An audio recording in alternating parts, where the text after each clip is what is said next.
Delhi NCR में कल से हो रही झमाझम बारिश से बदतर हुए हालात, जनजीवन अस्त व्यस्त। राजधानी के कई इलाकों में रात में भी जारी रहा बारिश का दौर, कई इलाकों में भरा पानी। मूसलाधार बारिश से समंदर बना दिल्ली एनसीआर, सड़कों पर समंदर जैसे हालात, डूबी दिखी गाड़ियां।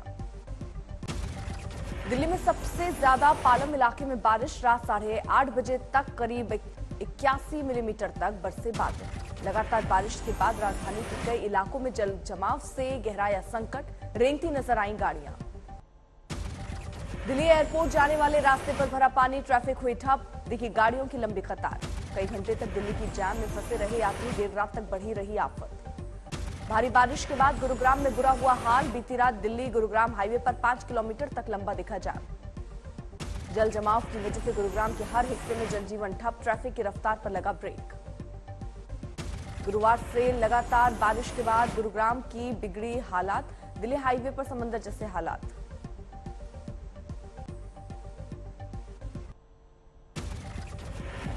दिल्ली गुरुग्राम हाईवे पर कमर तक भरा पानी, बेबस नजर आए मुसाफिर। हाईवे पर जल जमाव में फंसी गई गाड़ियां जैसे तैसे निकालने के लिए मशक्कत करते रहे लोग। भारी बारिश के बाद गुरुग्राम प्रशासन अलर्ट, निजी दफ्तरों को सुझाव, वर्क फ्रॉम होम के लिए स्टाफ को कहें, स्कूलों में छुट्टी की गई। नोएडा में भी बारिश का दौर जारी, आज भारी बारिश की चेतावनी, बंद किए गए सभी स्कूल। बीती रात भारी बारिश की वजह से नोएडा में बिगड़े हालात, सड़कों पर सुस्त पड़ी ट्रैफिक की रफ्तार। अलीगढ़ में भी झमाझम बारिश, डीएम ने स्कूलों में 2 दिन की छुट्टी का ऐलान किया। आगरा में भी 2 दिनों से मूसलाधार बारिश का कहर, कई घरों में घुसा पानी।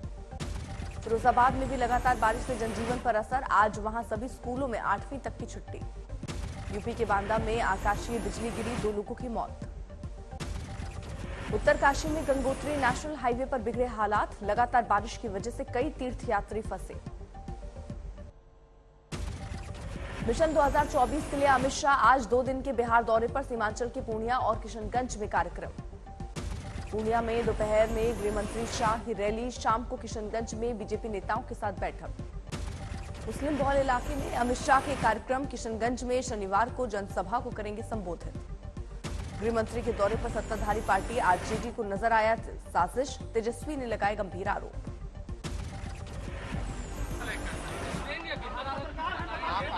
हम लोग बिहार की जनता 12-13 करोड़ की आबादी है। हम लोग तो यही उम्मीद में बैठे हैं कि भाई जो प्रधानमंत्री जी ने बिहार के लोगों से वादा किया था, बिहार को।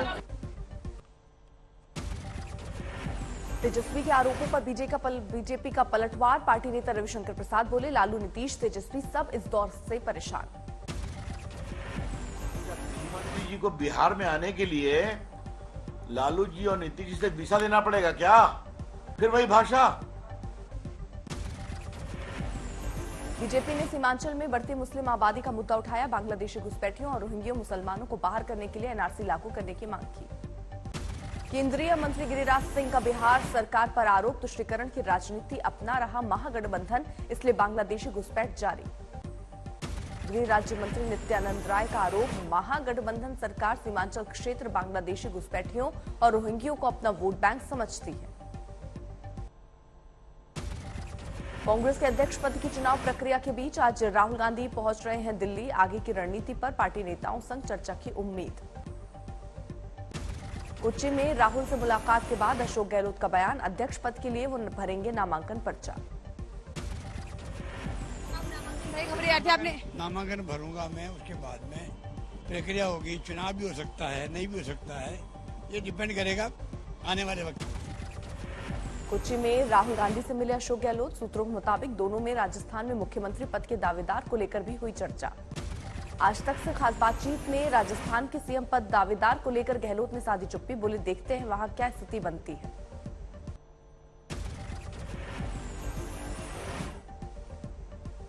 शशि थरूर के बाद अध्यक्ष पद के लिए दिग्विजय सिंह भी कर सकते हैं दावेदारी, लड़ सकते हैं चुनाव, आज सोनिया से करेंगे मुलाकात। दिग्विजय सिंह से चुनाव लड़ने की संभावनाओं को नहीं किया खारिज, कहा नामांकन की आखिरी तारीख तक करें इंतजार। कोच्चि से आज लौटेंगे मुख्यमंत्री अशोक गहलोत, शिरडी में साईं मंदिर जाकर लेंगे आशीर्वाद। राजस्थान के सभी विधायक 27 सितंबर को आ सकते हैं दिल्ली, सीएम पद के चेहरे को लेकर पार्टी आलाकमान को बता सकते हैं अपनी राय। कांग्रेस अध्यक्ष पद के चुनाव के लिए पार्टी ने जारी की अधिसूचना, 24 सितंबर से नामांकन दाखिल।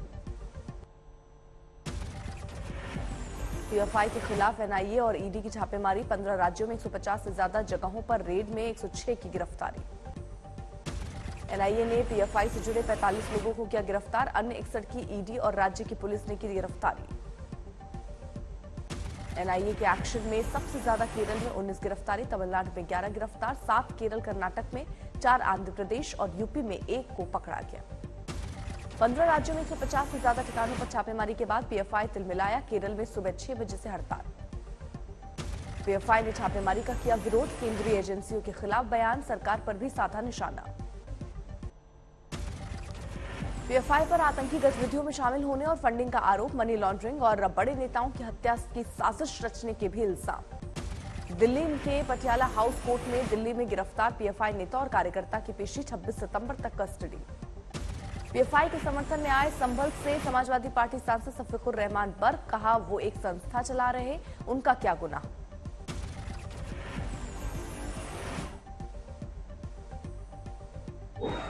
ये बताइए कि मुल्क के खिलाफ क्या काम कर रही है? मुल्क के खिलाफ तो कोई काम नहीं कर रही, ये गलत है साहब। तो हरज करना चाहते हैं, उस पार्टी को खत्म करना चाहते हैं। जमायते इस्लामी ने पीएफआई का किया समर्थन, कहा संगठन को निशाना बनाकर एनआईए की कार्रवाई से कई सवाल उठ रहे। ऑल इंडिया सूफी सजनाशी काउंसिल ने एनआईए की कार्रवाई का किया समर्थन, कहा पीएफआई जैसे संगठनों पर सख्त कार्रवाई होनी चाहिए। मध्य प्रदेश का पीएफआई प्रमुख अब्दुल करीब भी एनआईए की गिरफ्त में, परिजनों का दावा वो अभी कहां है कोई जानकारी नहीं। हुगली में पीएफआई और एसडीपीआई समर्थकों का विरोध प्रदर्शन, एनआईए के खिलाफ नारेबाजी, पुलिस ने किया लाठीचार्ज। महाराष्ट्र के नांदेड़ में राज्य पीएफआई के मुख्य सचिव मिराज अंसारी को एटीएस ने किया गिरफ्तार, समर्थकों ने विरोध में लगाए नारे। नांदेड़ में गिरफ्तार 5 पीएफआई सदस्यों की कोर्ट में पेशी, 8 दिन की पुलिस हिरासत। दिल्ली में गेस्ट टीचर के पेमेंट में अनियमितताओं की शिकायत की होगी जांच, एलजी वीके सक्सेना ने दिए आदेश। बारामती पहुंची वित्त मंत्री निर्मला सीतारमण, एक बीजेपी कार्यकर्ता पर भड़की, फोटो लेने की गुहार पर जताई नाराजगी। पश्चिम बंगाल की सीएम ममता बनर्जी ने कोलकाता में ताला ब्रिज का किया उद्घाटन, कोलकाता और शहर के उत्तरी हिस्से में घटेगा ट्रैफिक का बोझ। दिल्ली के वसंतकुंज में दिवंगत कॉमेडियन राजू श्रीवास्तव की याद में लोगों ने निकाला कैंडल मार्च। एसटीएफ ने कुल 4 बदमाशों को किया गिरफ्तार, बड़े वारदात को अंजाम देने की थी तैयारी, उससे पहले ये एक्शन। मथुरा में गोवंश के तस्करों से पुलिस की मुठभेड़, 2 आरोपी गिरफ्तार। यूपी के संभल में हिंदू देवी देवताओं के अपमान पर बवाल, धर्मांतरण का विरोध करने पर वारदात, पुलिस ने दर्ज किया केस। ओडिशा के कटक में 100 किलो चांदी के ईंट और गहने जब्त, 10 लाख कैश भी बरामद, एक्साइज डिपार्टमेंट को कामयाबी।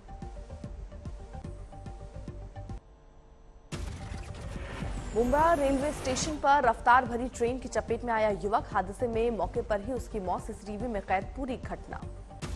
ठाणे में करीब मुंब्रा में एआईएमआईएम पार्टी के दफ्तर पर बदमाशों ने किया हमला, लोहे के रॉड से वार, 2 लोग जख्मी। मासूम बच्चों और उनके पिता की लाशें बरामद, बच्चों की हत्या के बाद सुसाइड का शक। दिल्ली के जहांगीरपुरी में दंगा रोकने का मॉक ड्रिल, कुशल सिनेमा के पास एक्शन में दिखे पुलिस वाले। धौलपुर में छात्र के साथ मारपीट, मुख्य आरोपी को पुलिस ने किया गिरफ्तार। आजमगढ़ में पशु तस्करों का पुलिस टीम पर हमला, पथराव में गाड़ी टूटी, कई पुलिस वाले जख्मी, आरोपी मौके से फरार। मुजफ्फरनगर में मनचले की चप्पल से जमकर पिटाई, छात्राओं के साथ बदसलूकी करते पकड़े जाने पर लोगों ने सिखाया सबक।